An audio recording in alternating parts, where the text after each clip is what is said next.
The red-throated Wrynecks have mottled camouflage plumage that helps them blend in with their surroundings. The wryneck is a solitary feeder, primarily eating ants and their larvae, pupae, and eggs. It uses a long, sticky tongue to gather prey.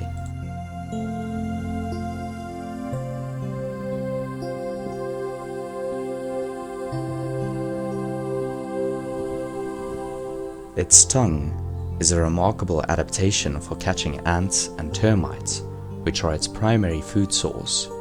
This bird's tongue is long and sticky, extending over 60 millimeters past the tip of its bill, covered with sticky mucus secretion from the salivary glands.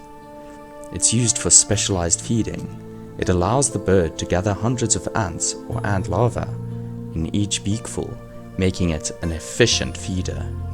And it is vital for survival.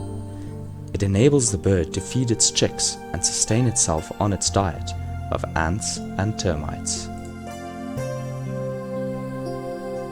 The long tongue is accommodated in its skull through a unique anatomical adaptation, a long hyoid bone.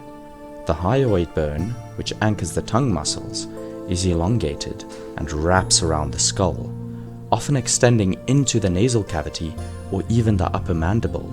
This allows the tongue to be retracted and stored when not in use.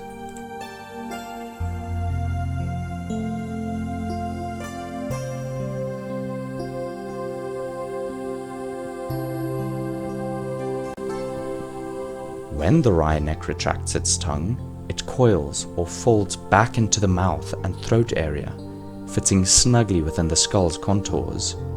This remarkable adaptation enables the bird to have an extended tongue for feeding while maintaining a compact skull structure.